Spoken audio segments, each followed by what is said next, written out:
Welcome once again to EWTN's Bookmark. Our special guest is Clare from Portico Books from Down Under and GoodReadingGuide.com. And again, that's Sydney, Australia. Clare, you made it all the way here to EWTN's Bookmark studio here in the United States. Welcome. Great to have you here. Thanks very much. Thank you for having me. Now, you're friends with, you know, our guy Edwin right down there, and some of our other people who work in the in Australia for EWTN. Yes. And so you're familiar with EWTN, what, mostly from the web then? Yes, mostly from the internet and from the DVDs that are produced of the courses that are given here. So we sell a lot of these in our bookstore, and yeah, we're very familiar with those.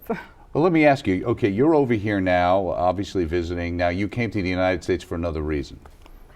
Well, I came to the United States really to talk about books, because the reason we started this new website, GoodReadingGuide.com, was to give people lots of information about books, but to help them select good books, books that were going to help them as people, whether it's for their children or for adults, things that encourage them to learn more about culture, to expand their understanding of the world, to learn about humanity, to stop, you know, sometimes living on a bit of a superficial plane. When you learn about humanity, you realize people have, you know, a lot of depth in what they've been through, or, you know, experiences, and then in a sense, reading a book about somebody who's done something impressive helps you to take on their experience. Well, let me ask you about that, and let's talk a little bit about your background. Obviously, coming from Australia. Now you're involved with the Portico's a bookstore, right? That's right. Was that started by your mother about 17 years ago or so? Yeah, that's right. Somebody said to her when they lent her a spiritual book, it would be really nice if these books were available for people to browse around and to buy. And then that's because they weren't that readily available, spiritual books? That's right. Yeah. Is that because, I mean, the United States has become coarser and less religious in many ways, but Australia is pretty secular, right? Yes. At least that would be our understanding of it. It is in general, and I think Australia at that time, there weren't a lot of people running these kind of initiatives, and so, you know, we tried to, well, I think she really wanted to start it up to provide people with material they didn't have ready access to. They weren't seeing it around, and so they didn't know they could read it and benefit so much from it. Yeah, so she started this little bookstore, and then it just grew, you know, as people supported it, and you know, parents and local parishes. And why was there that support? Is because it's not a specifically Catholic bookstore. It's not like the little Catholic bookstore in Sydney. It's a general bookstore of a sort, but you described it as a boutique. What did you mean by that? A boutique bookstore, because all of the books that we sell, we have researched and we recommend them. And we recommend them for what they contribute to people's culture and their character development, and they're all compatible with Christian values. So all the books that we sell, you know, especially the spiritual ones, are all faithful to the teaching of the church. And then all the secular ones, they're all somehow compatible with that, with human dignity, you know, natural law values and that kind of thing. So even if there was a book that was a gargantuan bestseller and you didn't believe it was appropriate, you wouldn't carry that book? Yeah, we don't select that for our range, that's right. Do you ever have people come in who are looking for, let's say, that popular book and and say, well, why don't you have that? They do, and often, you know, we have conversations about, well, look, you know, maybe instead this other book, it's got these ideas, you know, maybe you like it if you're interested in that kind of thing, but yeah, try this one, it's really good. And we just say, yeah, we don't have the other one, it's not available. So yeah, from us, so yeah, it's a good conversation starter. Now, your mother was the one who actually started it, and then you moved it into Sydney, right? That's right, to be more centrally located, and you became involved in it when? About 8 years ago. My mother was still running it in a little suburb of Sydney, and it's doing a lot of good, but, you know, pretty much reaching the same people. And so, well, I just started coming to help her out, really, to give her a bit of support, because it's very difficult running a small business, and, you know, running a bookshop's not a little idyllic job like everyone imagines, but most jobs aren't until you do right. They are until you do them, it's and then you realize, work. Oh, this is work too, right? So I said, look, I'll come and help you out for about a year or so, and here we are. So yeah, then we decided to move into the city because we could reach more new people, you know, people on their way to work, people who are questioning, even parents who are sometimes, that's a stage in their life when they want good values for their children, and so they are open to learning, and this is where you can help a lot of people who, you know, we wouldn't have reached before that. And has that been successful? Things are improving and growing? Yes, it's definitely growing. I think in the general climate, bookstores are struggling because they're available, you know, online so readily now, which wasn't the case when we started. And that's why we were praying for an idea to, you know, how could we in a sense, keep this book apostolate going? How could we keep helping people with books when they weren't walking into bookstores so much? And that's when we realized, well, look, what we give people is information, and we research and review. We put all that into a website that people can access all over the world. Okay, and that is thegoodreadingguide.com? That's the website, yeah. So Okay, that's all one word, .com. Okay. That's right. Now, was that your initiative? You said you prayed about it. You and your mom came to that? You came to that? We did. Myself, my mom, and my dad, we have these meetings every week, and we think about, where are we at? What are we going to do? And we just prayed, and a lot of people prayed, for the idea. And then, when it came, we were like, well, maybe the information is really the key aspect here. And we couldn't find, there are a lot of blogs about books, but there's nothing that really just evaluates it from the perspective of human dignity and gives this almost a philosophical understanding of these secular books plus the spiritual books to say, look, these books are really worthwhile for this reason. Now, you use human dignity, and you talk about philosophy, and you've got a background in humanities, right? Yes, that's right. Okay. Now, I could hear that. Is that speaking in Catholic terms in a lot of ways? But the Catholic that applies to the general public in a sense? Exactly. And in a sense, it's a first step for a lot of people. If they can understand the human reasons why human dignity, natural law, why these are so important, and how they can understand even a lot of issues that we're facing in our culture, that from a human level, they're much more profound. When you see the Catholic faith applied, it's perfectly compatible with human reason and with the dignity of the person, and with people struggling for happiness. They want to live, they want to be happy, and this is the answer, but this is like a journey there. You can't give them straight away. You can't start with Pope Benedict's writings, as beautiful as they are, but you want to get them there. So have you seen that progression? Because people say that sometimes, and they say, you kind of bring people along. Have you yourself personally seen that in people coming to the store or going to your website? Yes, absolutely. People have often come into the store and asked, they say, look, I'm not very religious, but my friend has just been diagnosed with cancer. What can I give her to read? Something inspirational, but she's not very religious either. And this is where I usually head to some books by Father Jacques Philippe. His books are very, very good theology, but also based on very beautiful human psychology. And I say, look, just have a read of it yourself and see what you think. And the next day, this woman came back in and she said, what else has he written? And these books, Called to Life or The Way of Trust and Love is his recent one. And it's just so optimistic, but it's like an introduction to the faith. And then for people who, I guess for the families where their children are not yet interested in reading, great spiritual books, sometimes they want a really good story that teaches them character values or friendship, how to actually, really be a friend. And there are some fantastic books like Stargirl by Jerry Spinelli or Wonder, which helps people understand, what the importance is of really getting outside of yourself and becoming interested in somebody else for their own good, not just for what they can do for me. And once they learn these things, then they're interested in learning more about the depth and the profundity of the human soul, because that's when they're open to what really life could be about if they just tune into this level. So. Well, what percentage would you say in, let's say, the store itself, and maybe when we talk about the website shortly, would be somebody would walk in and see as being overtly Catholic or spiritual books, a percentage of what you actually carry in inventory? Probably it's about 40 to 50%. Okay. But the other areas are large as well. We've got Christian culture, but also general culture, cooking and family homemaking and work, things that help people to work well. And let's see, we've got lots of literature, the classics, but also some new titles. Children's literature from all ages, parenting and education, because that's such a wonderful, an area that people can learn so much. I think, somebody told me, you don't get a manual when you become a parent. You're never taught exactly what to do. And there are some really good books that can help you to, go along the different stages and to have, goals for your parenting and also realize that it doesn't have to be perfect, but the most important thing is your relationship with the child. And also many times to realize in reading this that your parental intuition is usually correct. That's true. That there's an innateness there that comes with being a parent. And that many times when you read these other things or hear things in the secular media that run against what you think is right, it's because they aren't right. That's right. And we live with that later. Well, let me ask you, let's talk about the goodreadingguide.com. How long has that website been around now?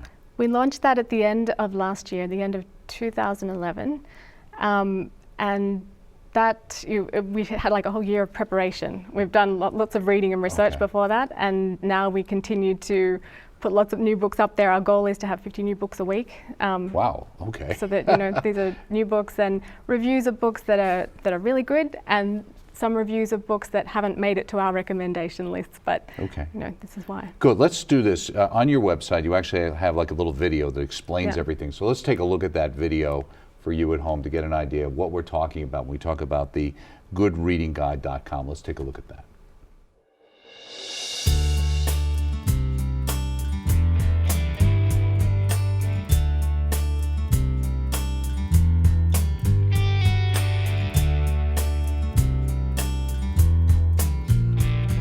This is our logo for Portico and the Good Reading Guide, and it's sitting inside an arch, which is like a doorway. So like a portico is the entranceway to a building, and then we have the open pages of a book, and right in the center of the book is the light. So this is like the moment when the sun is just shining through the trees and you get that twinkle where the light streams through, and this is like the light that comes from the books that we put on the Good Reading Guide, the ones that we recommend. To be able to choose wisely, you also need to know yourself quite well, because there are many good books, but not all goods are good for me. I think that it's good to have tools that help you choose, and I think that the Good Reading Guide is a really good help for that. Head to the Need a Recommendation page through the main menu. Say I'm looking for a book for an 11-year-old girl who is an avid reader. Select a department, then as many subjects as you like. She likes contemporary stories, historical fiction, and romance. Then we'll select females and 11 years. You can further refine your recommendations by adding more criteria, something inspiring and relatively recent.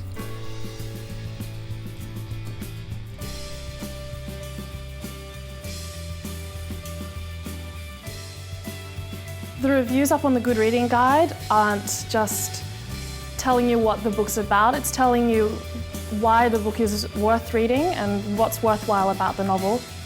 There's such a broad range of reviewers that work for the Good Reading Guide, so they review what they're genuinely interested in, so it really does make the review just that much better.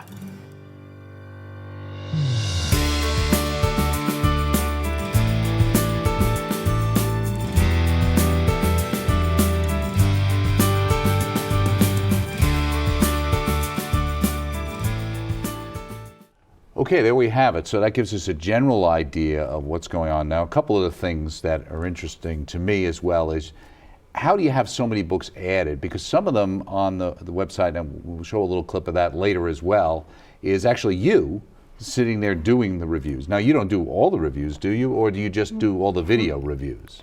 That's right, I do all the video reviews. We do have a team of reviewers who work, they're from around the world, some here in the States. Really? Okay, so some you in Canada, some, in Uganda we even have a man contributing reviews from there. So do you assign to people what books to review, or do people say, here's a book I think is interesting, I'd like to review for you? Yeah, it's a little bit of both. People tend to specialize in a certain area, whatever their professional training is and their personal interest. And then they're aware of new books that come out in that area. They suggest them to us, and then we say, yeah, look, this looks like a really good one to review, so go for it. And they review it and then get back to us. And yeah, I think between all of them, they're contributing quite a lot of reviews, and they've all got a background in some level in Thomistic philosophy, so they can all explain things on a human level, especially when it comes to the secular titles, but they also know what they're looking for when they want to judge a book as being good and being very useful worth reading, basically, for whoever wants to read it.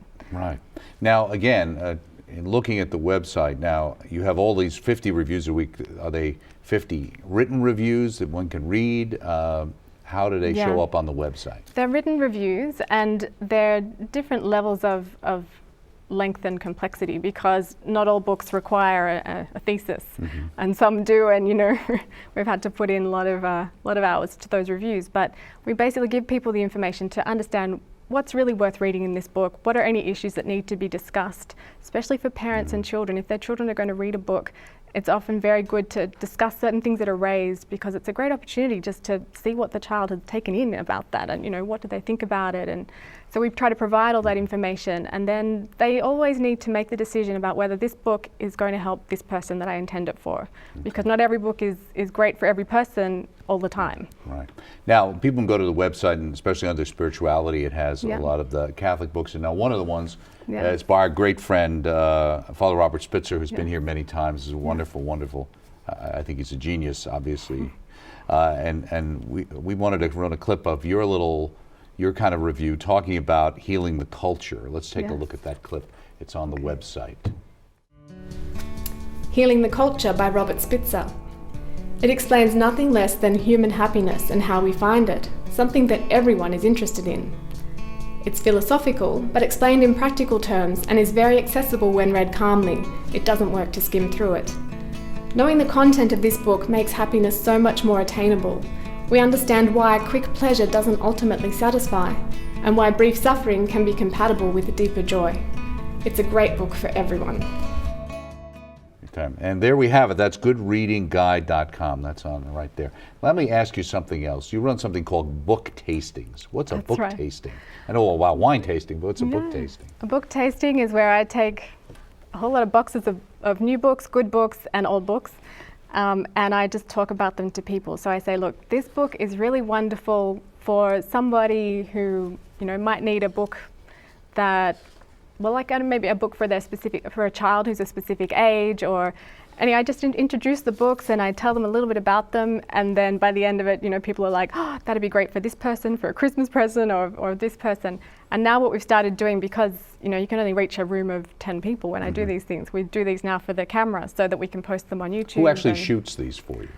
Well, you set it up and shoot it yourself, or does your dad do it, or somebody in the shop? I actually have a younger sister who is into filmmaking, and so she does that. But also we have another team who are working with us to create our videos now as well when my sister can't do it. So yeah, we have a little team, but it's homemade, but it's I guess it's just getting the information out there to a lot more people. When I used to speak to 10, now even if you get 300 views of a video, you think, well, that's 300 people who've heard about these great books that they might not have ever noticed on the shelf. Right, because you actually do go out, as you did here in the States, go out and give talks now, That's right? right, yes.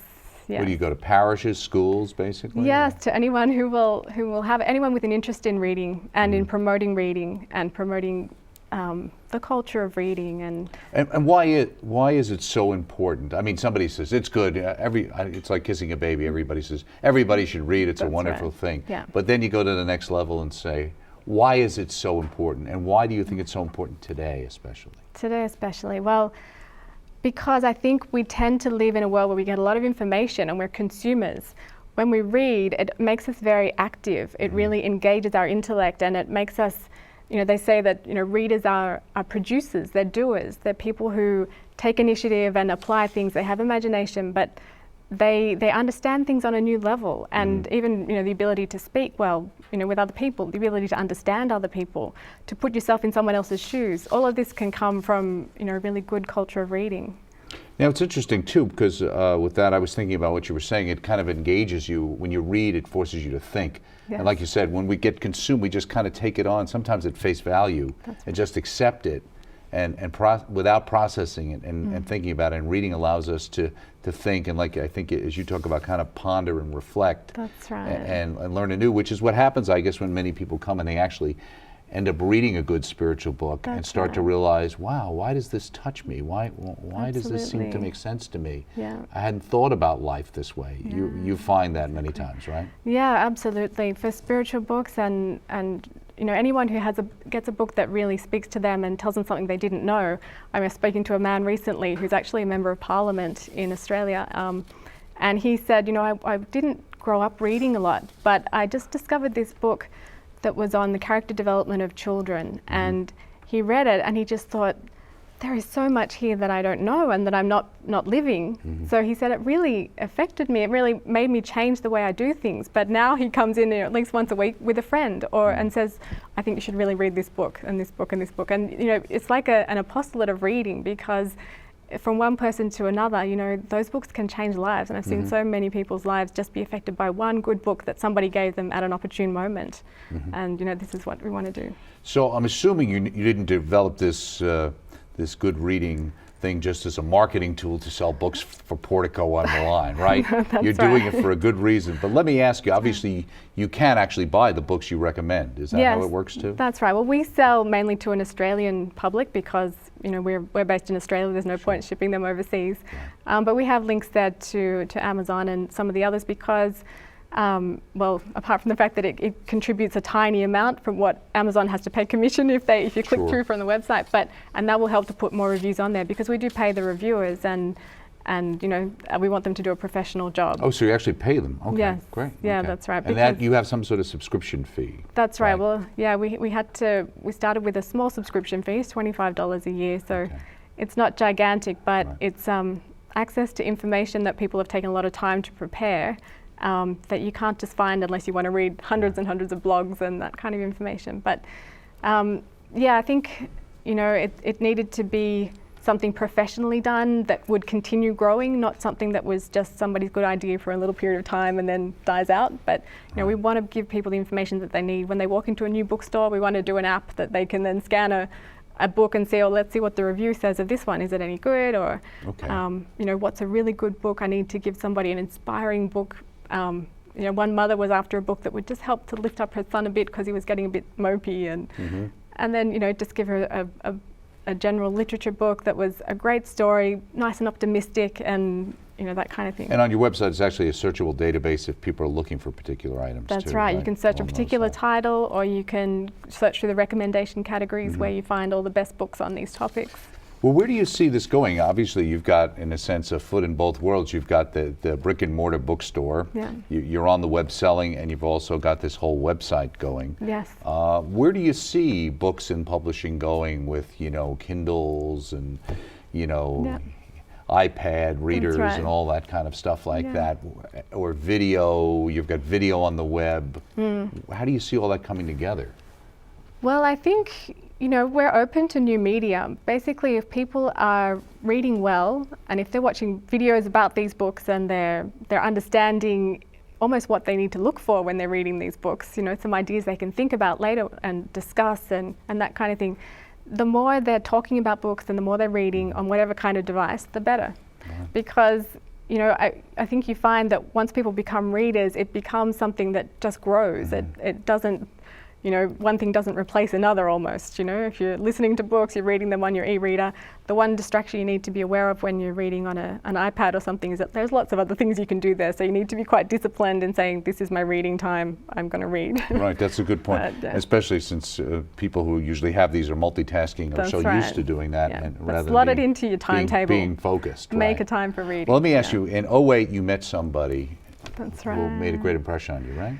That's right. In 2008, when the Holy Father came to World Youth Day in Sydney, I had the opportunity to meet him briefly, and I was with a group of people, and we each got to just tell him something. And I told him that my family has a bookstore, and you know that I thanked him for his writings because he contributes, you know, prolifically to the beautiful books in the world, and they've helped so many people. And I just asked him if he would mind blessing our new store in the city because we wanted to reach a lot of new people to really help them understand truth.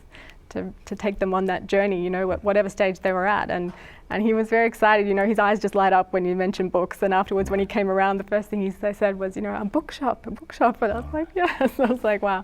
You know, he's just somebody who really understands the importance of learning, of information, of reading, and passing it on to other people. Just before we go, next steps for you, next steps for the website, the bookstore, what are you thinking? Well, look, little steps at the moment, but it would be wonderful that if we can build a market for good books, that publishers will be publishing more good books, and maybe to inspire young authors to write well and to, you know, to want to communicate, in a sense, the whole wisdom that comes from the Catholic faith into other areas as well. You know, to take that and to write stories for children, for adults, but things that, in a sense, teach people slowly what is the full dignity of the human person and, you know, what's the potential of human life, and ultimately the way to happiness, but through culture. Reach into the culture. Well, That's you have right. your assignment, Clare Cannon. Yeah, that's right. Thank you very Good much. luck. We'll look Thanks, forward to Doug. that book. Thank you. Speaking here with Clare Cannon of Portico Books and GoodReadingGuide.com from Sydney, Australia.